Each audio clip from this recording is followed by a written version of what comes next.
Hello friends, मैं हूं अंकित यादव और मैं आज लाया हूं आपके लिए सोर्स ऑफ एनर्जी यानी ऊर्जा के मुख्य स्रोत जो हैं उसका उस चैप्टर का मैंने ऑब्जेक्टिव जो बहुत ही 2021 एग्ज़ाम के लिए जो मैट्रिक एग्ज़ाम है आपका उसके लिए वीवीआई एकदम है।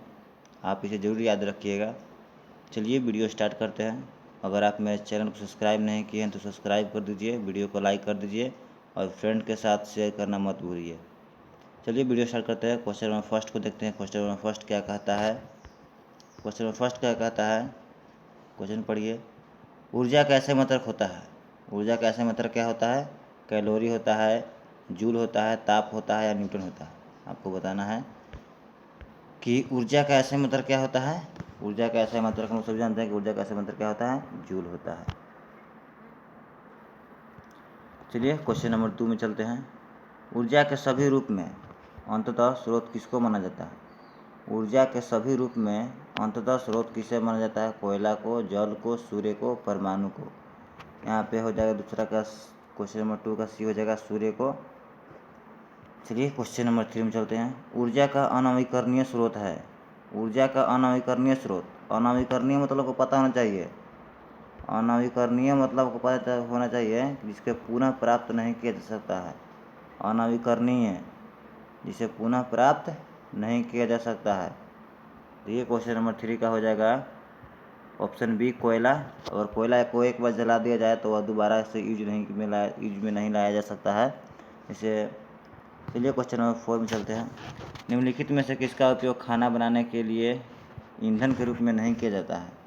देखिए एलपीजी का किया जाता है, बायोगैस का भी किया जाता है, कोयला का भी किया जाता है खाना बनाने में, लेकिन सीएनजी जो गैस है उसको गाड़ी चलाने में किया जाता है। यह ईंधन के लिए काम में नहीं आता है, खाना बनाने के काम में नहीं आता है।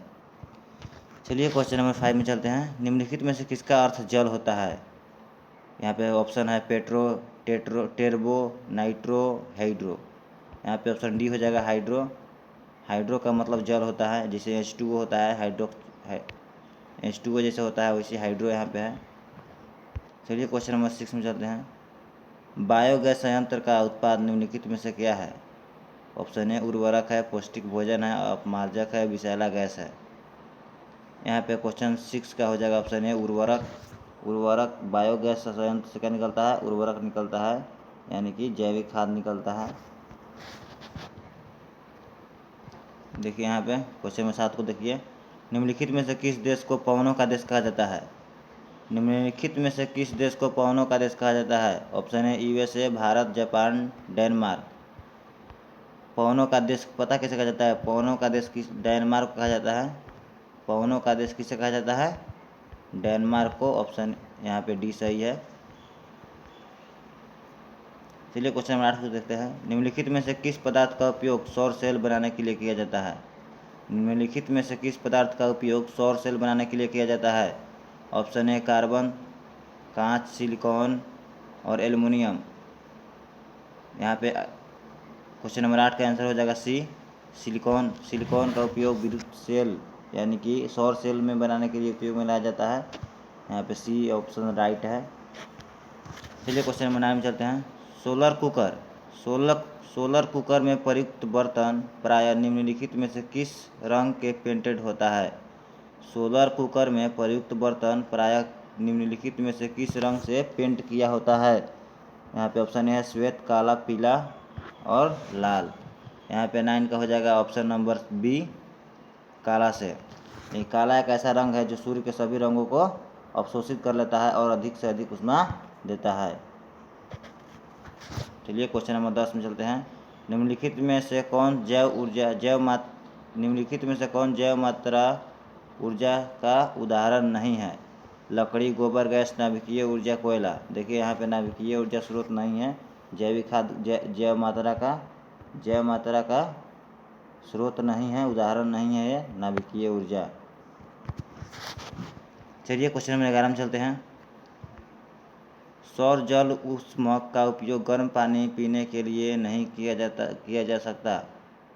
धूप वाले दिन में, बादल वाले दिन में, गर्म दिन में, तूफानी दिन में। यहाँ पे हो जाएगा ऑप्शन बी बादल वाले दिन में। चलिए क्वेश्चन नंबर 12 में चलते हैं। जीव द्रव्यमान ऊर्जा स्रोत का उदाहरण निम्नलिखित में से कौन नहीं है? पेट्रोलियम, गोबर गैस, कोयला, नाभिकीय ऊर्जा। यहाँ पे ऑप्शन हो जाएगा नाभिकीय ऊर्जा, 12 का सी, 12 का सी। ये क्वेश्चन नंबर 13 को देखते हैं। निम्नलिखित में से अधिकांश स्रोत जिनका हम उपयोग करते हैं संचित और ऊर्जा निरूपित करते हैं, निम्नलिखित में से कौन सौर ऊर्जा से अंत में नहीं प्राप्त किया जा सकता है? भूमंडलीय ऊर्जा, भूस्मीय ऊर्जा, पवन ऊर्जा, जीव द्रव्य ऊर्जा और नाभिकीय ऊर्जा। यहाँ पे 13 का हो जाएगा ऑप्शन नंबर डी, नाभिकीय ऊर्जा को प्राप्त नहीं किया जा सकता है। सौर मतलब जो संचित ऊर्जा जो है सौर ऊर्जा से अंतर नहीं प्राप्त किया जाता। देखिए यहाँ पे सौर ऊर्जा से अंतर नहीं प्राप्त किया जा सकता है। क्या होता है? नाभिकीय ऊर्जा।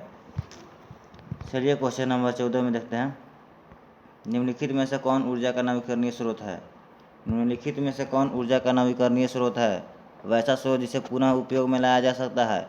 कोयला, लकड़ी, पेट्रोलियम, प्राकृतिक गैस।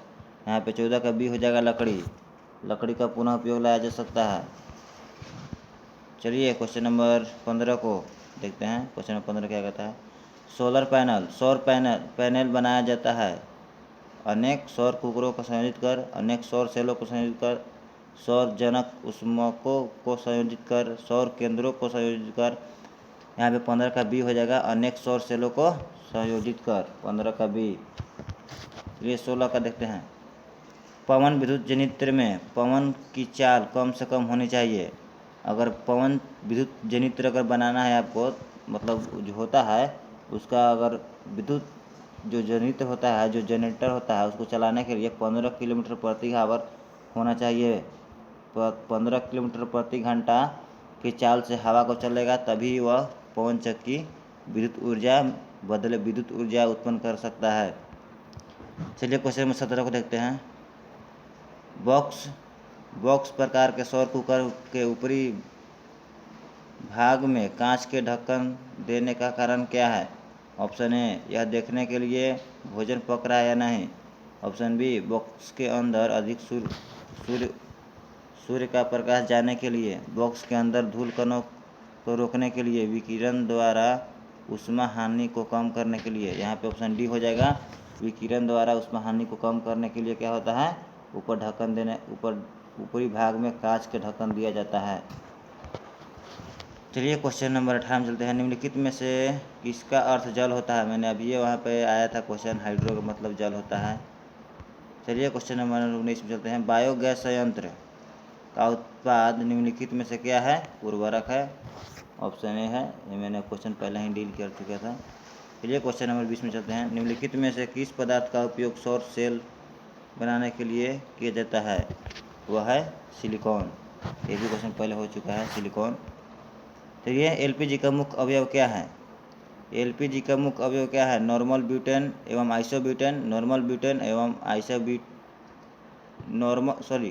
ऑप्शन ए है नॉर्मल पेंटेन एवं आइसोपेंटेन। ऑप्शन बी है नॉर्मल ब्यूटेन एवं आइसोब्यूटेन।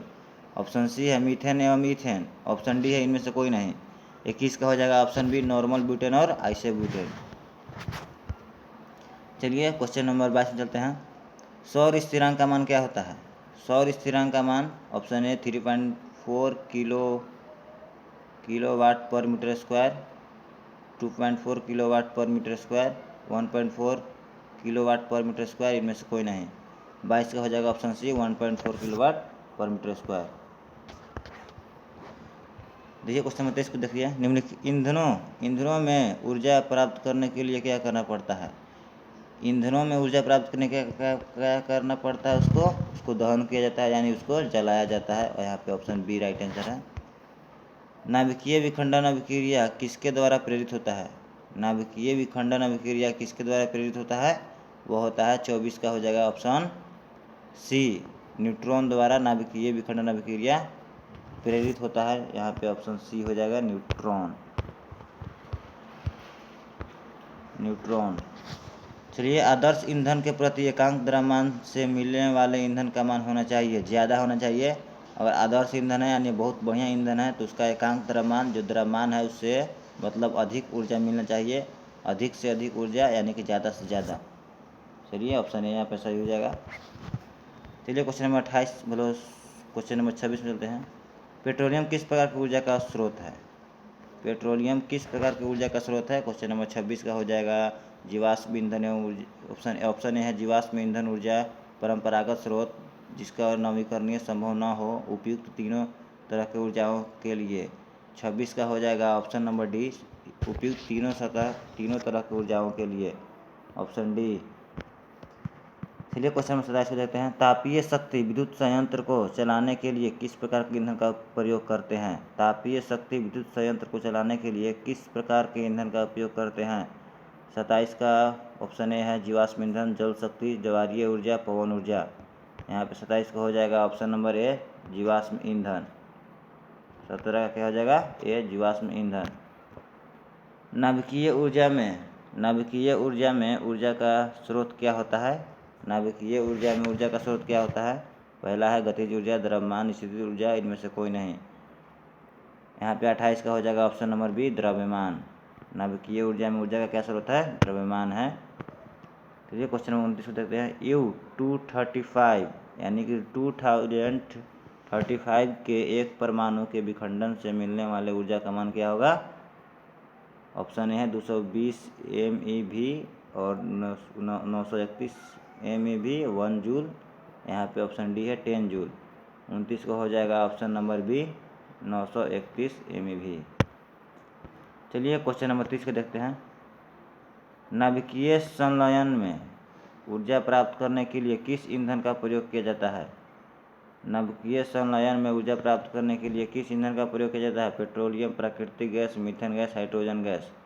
30 का हो जाएगा यहाँ पे ऑप्शन नंबर डी यानी कि हाइड्रोजन गैस को नाभिकीय संलयन के लिए संलयन से ऊर्जा प्राप्त करने के लिए ईंधन का उपयोग किया जाता है। ईंधन के उपयोग के लिए क्या होता है? हाइड्रोजन का उपयोग किया जाता है।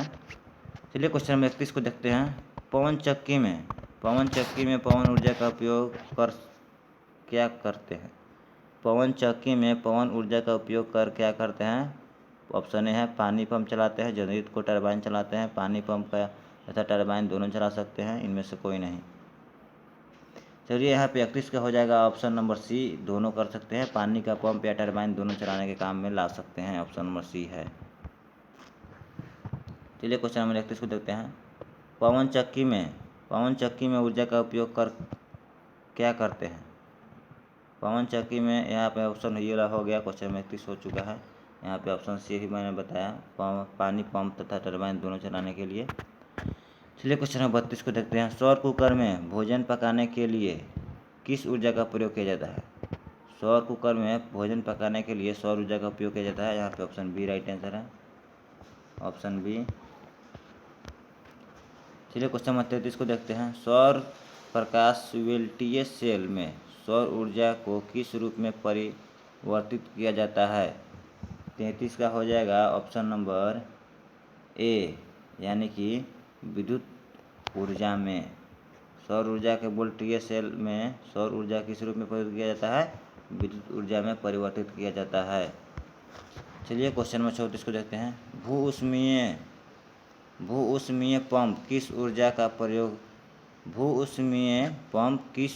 का प्रयोग करते हैं? विद्युत ऊर्जा, नाभिकीय ऊर्जा, जल शक्ति ऊर्जा, भू ऊष्मीय ऊर्जा। यहाँ पे 34 का हो जाएगा ऑप्शन नंबर डी भू ऊष्मीय ऊर्जा। भू ऊष्मीय पंप को किस ऊर्जा के यहाँ पे क्वेश्चन देखिए, भू ऊष्मीय पंप किस ऊर्जा का प्रयोग करते हैं? यानी कि भू ऊष्मीय ऊर्जा का प्रयोग करते हैं, ऑप्शन नंबर डी। चलिए क्वेश्चन नंबर 35 को देखते हैं। रासायनिक कचरों से ऊर्जा प्राप्त करने के लिए किस प्रकार का संयंत्र बनाया जाना चाहिए? रासायनिक कचरों से ऊर्जा प्राप्त करने के लिए किस प्रकार का संयंत्र बनाना चाहिए? ऑप्शन है पवन चक्की, जल पंप, विद्युत शक्ति, बायोमास संयंत्र। यहाँ पे हो जाएगा ऑप्शन 35 का हो जाएगा ऑप्शन डी बायोमास संयंत्र चलाना चाहिए। चलिए क्वेश्चन नंबर 36 बोलते हैं। ऊर्जा संकट का एक मुख्य कारण क्या है? ऊर्जा संकट का मुख्य कारण क्या है? परंपरागत स्रोतों का अवांछनीय दोहन, पेट्रोल का मूल्य बढ़ते जाना, बिजली की चोरी, विद्युत संचरण में ऊर्जा का बेकार जाना। यहाँ पे 36 का हो जाएगा ऑप्शन नंबर ए परंपरागत स्रोतों से अवांछनीय दोहन। यानी कि ऊर्जा संकट का एक मुख्य स्रोत क्या है? जो अंधाधुंध पेड़ की कटाई और अवांछनीय दोहन मतलब पेट्रोलियम का मतलब ऐसा ही प्राकृतिक स्रोत का दोहन बिना मतलब का करना बेकार में ऊर्जा संकट का एक मुख्य कारण है। यहाँ पे देखिए मेरा लेक्चर समाप्त हो चुका है। अगर आप मेरे पिछले लेक्चर नहीं देखे हैं तो मेरे चैनल पर जाकर देख सकते हैं। चलिए वीडियो यहाँ पे ख़त्म होता है। अगर आप मेरे चैनल पर नए हैं तो चैनल को सब्सक्राइब कर दीजिए, वीडियो को लाइक कर दीजिए। प्लीज़ आप मेरे वीडियो को लाइक कीजिए और चैनल को सब्सक्राइब कीजिए, मुझे प्रमोट कीजिए ताकि मैं और वीडियो ला सकूं। Thank you, thanks for watching.